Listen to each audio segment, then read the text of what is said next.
का पूरा ताकत क्या है? शून्य है, जीरो है, कोई फायदा नहीं। युधिष्ठिर चौंके, बोले ऐसा क्या बात हो गया भाई? बोले वो जो ब्राह्मण यज्ञ किया था, इसमें एक अलग कहानी है, मैं आपको शॉर्टकट में आना चाहूं, ये अलग विषय है। तो उसमें बड़ा संवाद हुआ, चलिए उधर नहीं जाते हैं, थोड़ा तर्क वाला विषय हो जाए वहां। तो अगर यज्ञ जो आप हवन देते हैं, वो अपना फोटो उधर लगा हुआ है, आप देख लेना, गौ के आधार यज्ञ, वो ग्रीन वाला देख रहे हैं ना? एक्चुअली मेरा यहां लगना चाहिए, वो वहां लगा हुआ है, आप देख लेना। तो वो यज्ञ में अगर घृताहुति देसी गाय का घी का हो तो वो यज्ञ है।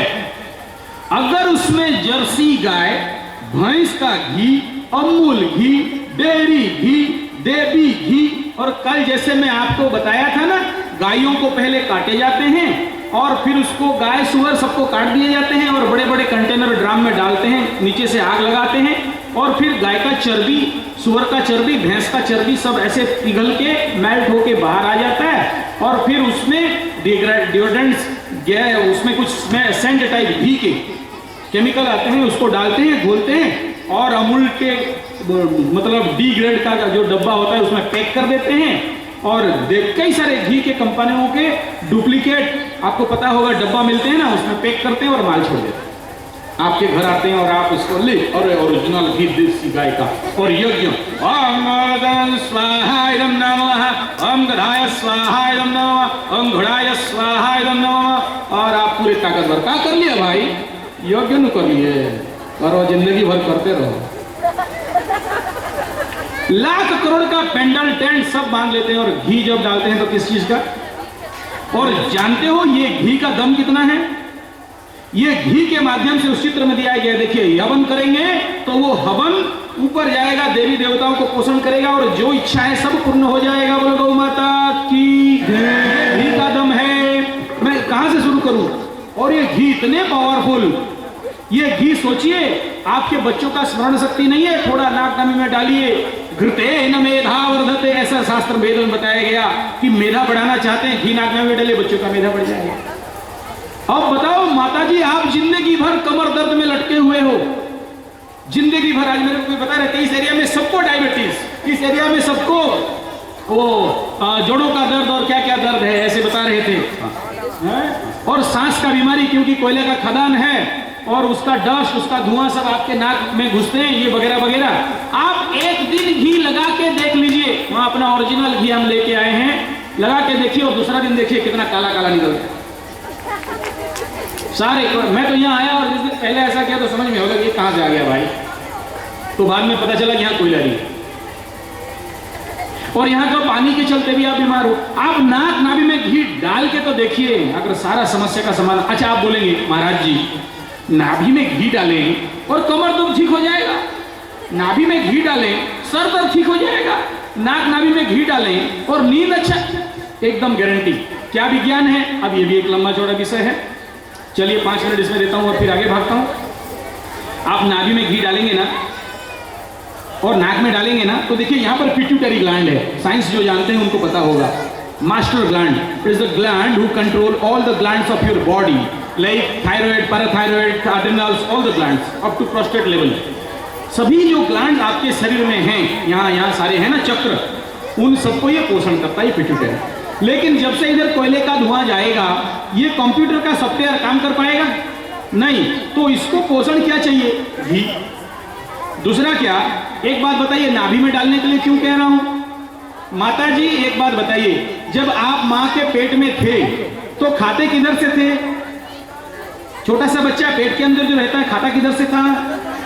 नाभि के माध्यम से ना। तो 9 महीना तक आप नाभि से खाते थे, जब जन्म हुए तो नाभि आपके माता के शरीर से काट दिया गया, और अभी इसमें क्या जाता है? बोले यहाँ पर साबुन, शैम्पू, डिओड्रेंट, ये सब खाते हो, क्या होगा भाई? और ये नाभि के माध्यम से, ये नाभि, आपको पता है राम जी जब रावण जी को बाण मारते थे, एक गर्दन कटे दोबारा आ जाए, एक गर्दन कटे दोबारा, पता है ना, मार मार के परेशान, और घरभेदी लंका ढाए। विभीषण जाके कान में कहे, महाराज काहे झमेला में पड़े हो, मारो घिच के एक नाभि में और रावण हो जाए ढेर। बोलो सियावर रामचंद्र की। ये यही हुआ। आप बताइए, रावण के नाभि में खाली अमृत था, आपके नाभि में अमृत नहीं है? आपके अंदर रावण नहीं बैठा है? बैठा है ना। तो नाभि में एक्यूप्रेशर साइंस सुजोग, इलाहाबाद का अगर कोई आप कोर्स करने जाओ, एक्यूप्रेशर से दबा दबा के ठीक करते हैं ना, हमारे क्लिनिक में भी हम लोग चिकित्सा करते हैं। ये नाभि से हर प्रकार के विटामिन बनते हैं। आप नाम सुने नाभि डिग जाना, कोई जानते हो नाभि डिग जाना? पुराने माताएं जानते होंगे। नाभि डिग जाए ना तो दस्त हो जाए, नाभि डिग जाए ना तो नीचे का कमर दर्द दे, नाभि डिग जाए ना तो ऊपर डिगे तो ऊपर का दर्द दे। यानी नाभि से पूरा हमारा शरीर चलता। अच्छा, ये नाभि है क्या? नाभि क्या है? जैसे साइकिल का चक्का देखे ना, गाड़ी का चक्का, और बीच में क्या लगा है? एक्सेल, और उस एक्सेल के ऊपर साइकिल चलता है ना। ऐसे ही खड़ा हो जाओ थोड़ा, ऐसे जैसे खड़ा होते हैं, ऐसे ही अगर एक आदमी को खड़ा कर दे, हाथ ऊपर करो और सारे बिंदुओं को ऐसे जोड़ दो। पूरा पैर थोड़ा डिस्टेंस करो, हाथ को थोड़ा डिस्टेंस करो और जोड़ दे, तो ये पूरा साइकिल का चक्का हुआ कि नहीं? और इसका केंद्र बिंदु नाभि हुआ कि नहीं? तो ये नाभि, अगर सोचिए आपके एक्सेल में आप तेल नहीं देते, ग्रीसिंग नहीं देते, क्या होगा? जो खाएगा आप हंसते हो ना, मुझे यहां दर्द देता है।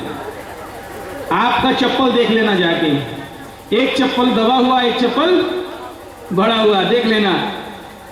और उसको क्या बोलते हैं? वो साइकिल अगर ऐसा चले तो क्या बोलते हैं? बोला टाल हो गया, टाल। कोई साइकिल मैकेनिक होगा उसको पता होगा क्या हो गया, टाल हो गया। अरे भाई क्या कर रहे हो? ठीक से। अब वो बांके बिहारी क्या बन गया? बांके बिहारी। टेढ़ो मेरे जिंदगी टेढ़ो में, सारे टेढ़े। अब वो टेढ़ा आदमी को सीधा बोलो तो भी क्या बनेगा? अब उसको प्यार से बोलोगे, बेटी खाना खाओ, नहीं खाएंगे। अरे ले तेरे को तो प्यार से पूछो, खाई होगा? नहीं खाएंगे। तो टेढ़ा जिंदगी। और ये नाभि में अगर देखिए, बड़े बड़े इधर पोकलिन, डंपर, डोजर है ना, इधर है ना, जेसीपी है ना, जेसीपी। अब उसमें एक तो सीजीपी है, सेंट्रल ग्रीसिंग पॉइंट। क्या है? Central greasing point. यानी एक जगह में ग्रीस डाल दोगे ना तो सब जॉइंट तक ग्रीस पहुंच जाए। तो सोचिए 20-30 लाख के गाड़ी में ग्रीस डाला जाता है, तो इंसान का शरीर क्या है कि नहीं? तो भगवान यहां ग्रीसिंग पॉइंट बनाए कि नहीं? बनाए ना। अब वहां ग्रीस डालोगे नहीं तो कमर दर्द होगा कि नहीं? इंसान, माता जी जिसको जाना है जा सकते हो, लेकिन यहां चिल्लाओ मत। कोई बात नहीं, जितना देर बैठे उतना देर कथा करूंगा, नहीं तो भाग जाऊंगा, क्योंकि आया हूं मेहनत करके आपके पास। ठीक है ना? जिनको जाना है शौक से जाओ, कोई जबरदस्ती नहीं बैठो यहाँ। मेरे पास 2 आदमी भी हैं तो मैं खुशी से कहूंगा, ऐसा बात नहीं। भूख लगे तो भी कहूंगा, क्योंकि मेरे को गौ माता बचाना है। मैं कोई आपके पास भीख मांगने दक्षिणा लेने नहीं आया, गौ माता बहुत देती है हमें।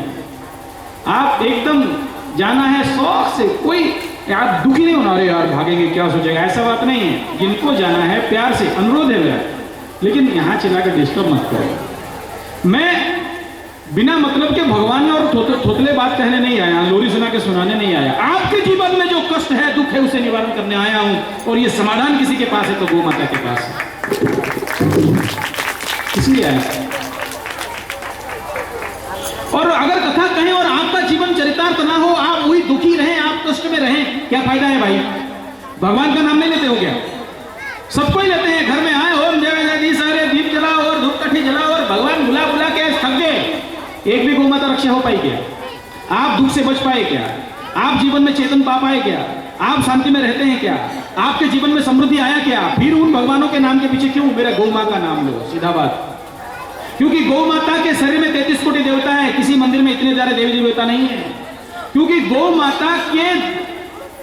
माता को सारे देवी देवता पूजते हैं। गौ मां के दूध से ही कृष्ण कन्हैया बने, कृष्ण भगवान बने। राम का औकात नहीं था, जन्म नहीं ले सकते अगर गौ माता नहीं होती।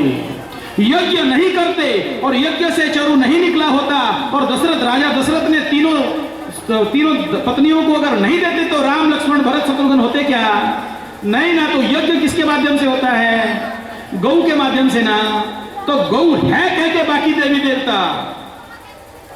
और आप कह रहे हो गायत्री माता ना, तो गायत्री माता भी उत्पन्न नहीं हो पाती, आज के आपके पास नहीं आ पाती अगर गौ नहीं होते। परम पूज्य गुरुदेव राम शर्मा आचार्य ने गौ वृत्ति का साधना किए जीवन भर, और गौ को खिलाते थे क्या? जौ। और गोबर से क्या निकलता था? जौ निकलता था, और उससे पिस के रोटी बनाते थे, और उसके बल जौ का रोटी और छाछ में कितना साल? 80 साल तक उस पे खा के वो बांग्मय लिखे 108 बांग्मय लिख दिए, 108 बांग्मय। आप अगर पढ़ोगे भी ना तो जिंदगी खत्म हो जाएगा, पढ़ नहीं पाओगे। ये गौ माता का कमाल है, गाय का घी का कमाल है। बोलो गौ माता की। इसलिए कह रहा हूं नाक नाभि में आप घी डाल लीजिए, कमर दर्द से लेके सर दर्द, नींद नहीं होना, दस्त नहीं होना, सारा समस्या, नाक बंद है डालिए। आजमा प्रॉब्लम, आजमा समझते हो? आजमा समझते हो? हाँ, वो बच्चों को ठंडा सर्दी ऐसा लग जाता है, पता है? आप नाक में घी डाल दीजिए, नाभि में घी डाल दीजिए, और छाती में थोड़ा ऐसे देसी गाय का घी को ऐसे मालिश करिए। 5 से 15 मिनट के अंदर अगर फायदा नहीं मिला तो हमको बताइए।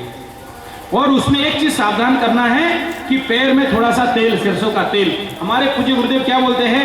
सर में पगड़ी, पैर में तेल, वैद्य के साथ करो। उड़िया शब्द है गेल, गेल माने दोस्ती, बंधुता। अगर सर में पगड़ी और पैर में तेल लगाते हैं तो सर्दी वगैरह बीमारी आपको नहीं होगा। तो ये गाय का घी है कि यज्ञ के माध्यम से आपके देवी देवता मजबूत होंगे, शक्तिवान होंगे, और आपको फल देंगे। और यज्ञ करेंगे नहीं और बाकी सारा काम करेंगे तो आपके देवी देवता सब फ्यूज बॉल, कोई काम के नहीं है। और मैं आपको बताया था कि आप गोबर का कंडा से बलि वैश्य करके भोजन करें, बताया था ना, तो आपके बेटे चोर नहीं बनेंगे। दूसरा एक बात बताऊं मैं, आप घर में अगरबत्ती जलाते हो ना? कितने माते अगरबत्ती जलाते हो? हाथ उठाओ, एक नवग्रह धूप लेते हैं। अच्छा, बहुत अच्छा। ये अगरबत्ती बनता किसमें है? अंदर तिल्ली क्या रहता है? बांस की तिल्ली, ठीक है, बढ़िया। ये जो बांस है, ये बांस हिंदू सनातनी जलाते कब हैं और किस कार्य में जलाया जाता है? मरने पर। बहुत अच्छा, वेरी गुड, वेरी गुड। खड़े हो जाओ भाई, आपके नाम पे तो ताली मारना चाहिए, बहुत अच्छा बात। इनके नाम पे जोर से ताली मारो। कल से मैं देख रहा हूं बड़ा एनर्जेटिक बात कर रहे हैं, बहुत अच्छा, सुंदर, वेरी गुड। तो अब एक बात बताओ, अशुभ काम में मरने पर बांस जलाए जाते हैं, शुभ कार्य में, पूजा पर्वण में, किसी के विवाह व्रत में, किसी प्रकार के देवी सनातन और किसी मंदिर और सरस्वती पूजा, गणेश पूजा, लक्ष्मी पूजा, काली पूजा में वही बांस जलाते हो। और हम जय जगदीश हरे। शुभ है या अशुभ? बांस जलाना हिंदू परंपरा में नहीं है, ये मेरे मुसलमान भाइयों की परंपरा से आया हुआ है। वो अगरबत्ती बना, हमारे भारत में अगरबत्ती नहीं था। हम क्या करते थे, ऐसे एक जूना का दीपा रहता था, उसमें कुछ गोबर का कंडा और आग देते थे, उसमें धूम्र वगैरह ऐसे आता था ना, गुगुल ऐसे देते हैं और घर को धुआं करते हैं ना। और अभी हम क्या जला रहे हैं?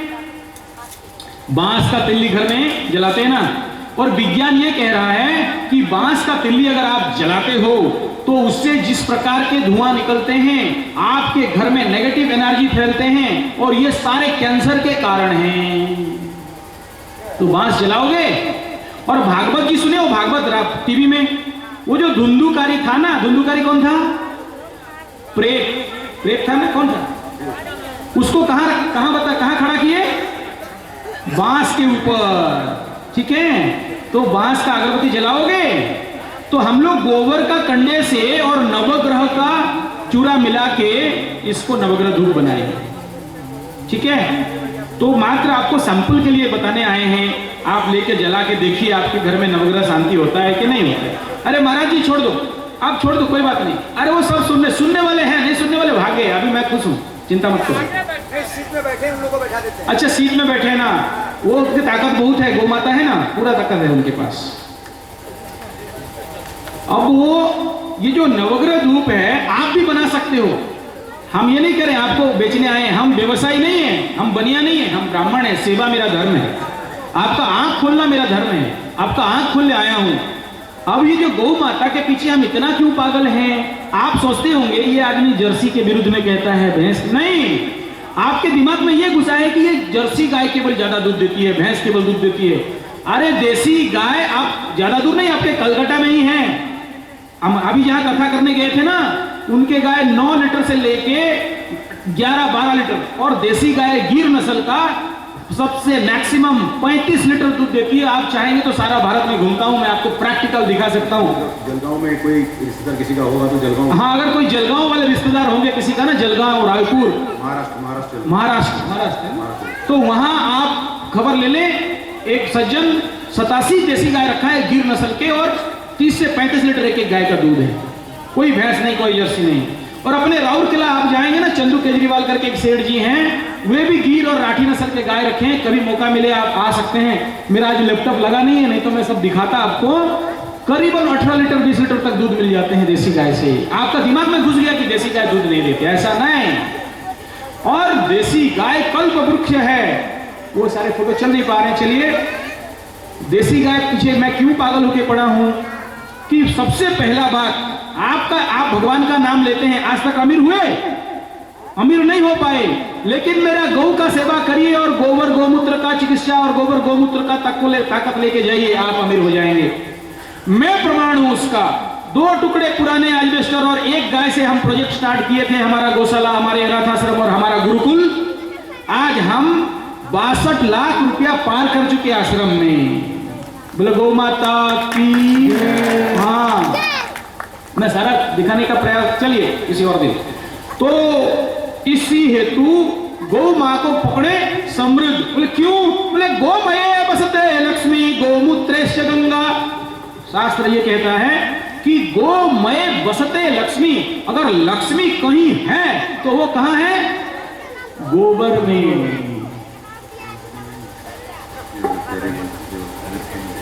चलो आप उठ के भागेंगे, हम बंद कर देंगे। अभी एक भजन गाएंगे, आप लोग साथ में।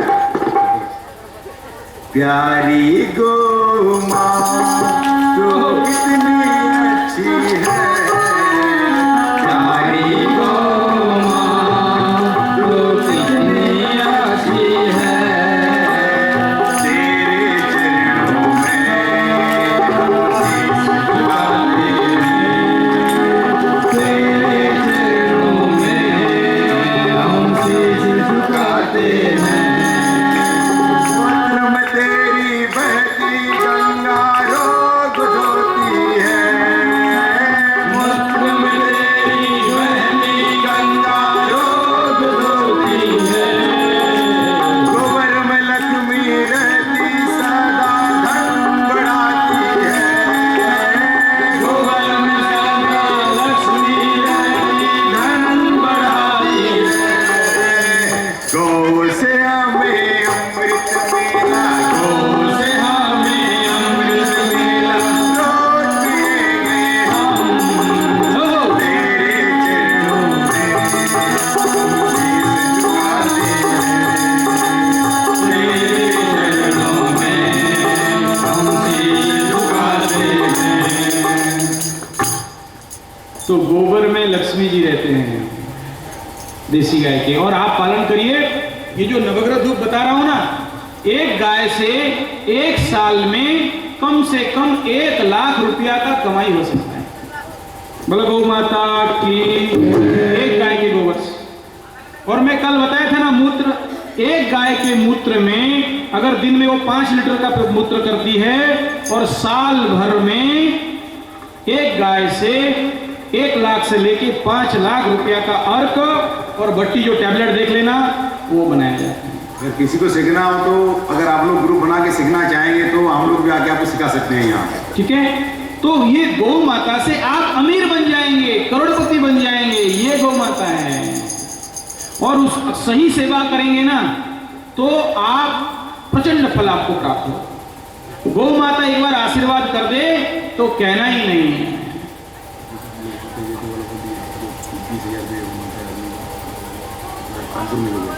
अभी मैं जलगांव में गया था ना, बता रहा हूं। तो जलगांव में ऐसा हुआ, एक सेठ बापना लाल हैं, उनका बड़ा गौशाला है, 13 करोड़ का खाली गौशाला है। कभी आप मौका मिले तो जरूर जाना। 13 करोड़, समझते हो ना? वो गाय का स्वर्ग है, उसका नाम है अहिंसा तीर्थ। वो जात के बनिया थे, अपना छोटा सा दुकान था, ऐसे ही बैठे रहते थे रोड में। एक दिन एक गौ माता कटने के लिए उस रास्ते पे जा रही, तो मैया बड़े दयाद्र चित्त से ऐसे करके देख ली बनिया को, तो वाहना लाल के हृदय में एक करुणा अंदर जागृत हो गया। तो दर्द से उठ गए वो, बोले इधर ये गाय कितने में ले रहे, कहाँ ले रहे हो? बोले कटने के। कितना लोगे? बोला 7,000। उस समय आज से 30-40 साल पहले के बाद दे दूंगा, छोड़। बोला नहीं नहीं, वो हम लोग का मालिक मारेगा। ठीक है, उसको पूछ किया कितना लेगा, तो बोला 10,000। और डन, ले आ इधर। जिस दिन से वो गाय लेके इधर अपने घर पे बांध दिया हो, और धीरे धीरे देखा कि उसका दुकान खुलने लगा, बढ़ने लगा। बढ़ते बढ़ते बढ़ते बढ़ते वो धीरे धीरे करोड़पति बना।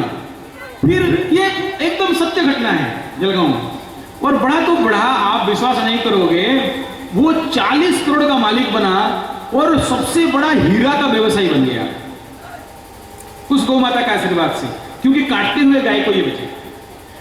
और जानते हो, वो आज वर्ल्ड के हीरा मर्चेंट में से 1 नंबर मर्चेंट है। वो अपना कथा वो कहता है, हम लोग गए थे उनके पास, तो अपना कथा बताए। और वो व्यक्ति, हमारे जो छोटा सा हम गौशाला खोले, वो सबसे ज्यादा दान अपने गौशाला को उसने किया उस समय। तो हमारा कथा था, तो वो बहुत प्रसन्न हुआ। और बताऊं, एक अहिंसा तीर्थ बनाया, उसमें सारे जीव जंतु का रक्षा के लिए काम करता है वो। और वो उसके माध्यम से 13 करोड़ का पूरा गौशाला ही खोल दिया, एकदम स्वर्ग है। वो बोला मैं काऊ इंडस्ट्री बनाया हूं, गाय का इंडस्ट्री। जात का ब्राह्मण है, जहां गाय का घी मिल जाए वहां छोड़ते नहीं है। और आप वहां जाओ तो सब देसी गाय का दूध, दही, छाछ, घी, अरे स्वर्ग है प्रभु, स्वर्ग है। ऐसा उसने बना के रखा। चलिए, और सत्य घटना, हमारे राउरकेला में ही एक सेठ जी थे, उनका फैक्ट्री हमेशा लॉस चल रहा था, लोहे का फैक्ट्री था, स्पॉन्ज आयरन का फैक्ट्री था। एक दिन रास्ते पे एक गाय गिर गई, तो ढूंढे यार ये गाय कैसे मेरे गेट के सामने। तो बोले सर, रात को जो गायों को काटने के लिए लेते हैं ना, इधर चलाते चलाते, उसमें से ये चल नहीं पाई और ये रात को उठा नहीं पाई, इसे छोड़ दिए। अच्छा, तो मेरे को तुरंत फोन लगाया, बोले पंडित जी, बोले क्या हुआ? बोले ऐसा ऐसा बात है, आप तो गाय का काम करते हो, ये गाय ले लेते तो अच्छा है। मैं बोला मैं तो कथा करने आया हूँ, और मेरे पास तो कोई ऐसे बड़ा गाड़ी नहीं है कि मैं आपको तुरंत ले लूँ, उस समय मेरे पास नहीं था गाड़ी, तो क्या कर सकते हैं? बोला ऐसा करिए, आप खाली रात भर रख दीजिए, मैं कल सुबह कथा समापन करके राउरकेला पहुंचने ही वाला हूं, मैं जाऊं तो तुरंत किसी को भी हाथ जोड़ के गाड़ी उड़ी जुगाड़ करके मैं ले लूंगा गाय। और आप विश्वास नहीं करोगे, गाय को उठाए फैक्ट्री के अंदर ले गए, डॉक्टर बुलाए, तो डॉक्टर नहीं आया, तो मैं फिर फोन कर दिया, एक डॉक्टर आ गया, जाके बोला तो खाली आज संभाल दे कैसे कर, और वो गाय को ट्रीटमेंट करना चालू किए, डॉक्टर को पैसा दिए, डॉक्टर खुश होके गया।